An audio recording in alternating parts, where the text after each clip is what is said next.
Manchester সিটিকে হারিয়ে ইতিহাস রচনা করলো আল হিলাল। আপনার মনে প্রশ্ন আসতে পারে, ইতিহাস কেন বলছি? আসুন একটু ব্যাখ্যা করি। প্রথমত এই ছবিটির দিকে একটু লক্ষ্য করুন। আল হিলালের স্কোয়াড মূল্য 158 মিলিয়ন, ম্যানচেস্টার সিটির স্কোয়াড মূল্য 1.24 বিলিয়ন। তাদের দুই দলের স্কোয়াড আকাশ পাতাল ব্যবধান। ম্যানচেস্টার সিটির স্কোয়াড এতটাই শক্তিশালী যে ম্যান সিটির একটা প্লেয়ার দিয়ে পুরো আল হিলালের স্কোয়াড কিনে ফেলা যাবে। ম্যানচেস্টার সিটির আর্লিং হালান্ডের দাম আছে 200 মিলিয়ন, যেটা পুরো আল হিলালের স্কোয়াডের থেকেও দাম বেশি। এবার আসি কে কোন লিগে খেলে। ম্যানচেস্টার সিটি খেলে বিশ্বের 1 নাম্বার লিগে, ইংলিশ প্রিমিয়ার লিগে। অন্যদিকে আল হিলাল খেলে বিশ্বের 12তম লিগে, সৌদি প্রো লিগে।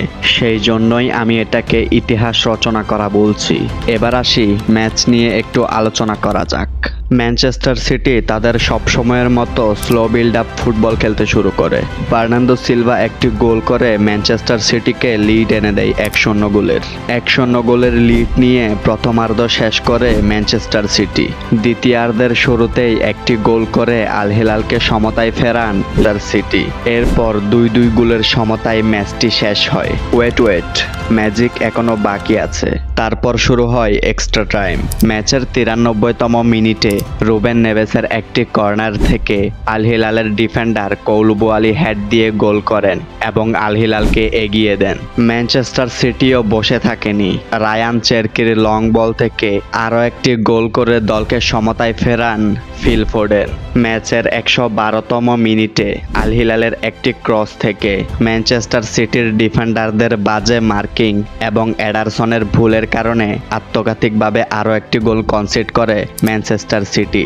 গোলের ব্যবধান দাঁড়ায় ম্যানচেস্টার সিটি 3 আল হিলাল 4। এরপর ম্যানচেস্টার সিটি আর কামব্যাক দিতে পারেনি। ফাইনালি আল হিলাল উইন হয়। এই ম্যাচে কিছু প্লেয়ারদের ভালো পারফরম্যান্স এবং খারাপ পারফরম্যান্স নিয়ে কথা বলতে হয়। প্রথমে আসি আল হিলালের গোলরক্ষক ইয়াসিন বনুর কথা। ম্যানচেস্টার সিটি 13টি শট অন টার্গেট রেখেছে। সেই 13টি অন টার্গেট শটের ভিতরে 10টি সেভ দিয়েছে এবং 3টি গোল হয়েছে। ম্যানচেস্টার সিটি আসলে এই ইয়াসিন বনুর কাছেই হেরে গিয়েছে। অন্যদিকে ম্যানচেস্টার সিটির গোলরক্ষক এডারসন মোরায়েস 3টি অন টার্গেট শটের ভিতরে 3টিতেই গোল খেয়েছে। শেষের গোলটি ম্যানচেস্টার সিটি কনসিড করেছে তাদের ডিফেন্ডারদের বাজে মার্কিং এর কারণে। ম্যানচেস্টার সিটির প্লেয়ারেরা এই কিছু জায়গায় খারাপ খেলার কারণে ক্লাব ওয়ার্ল্ড কাপ থেকে বিদায় নিয়েছে।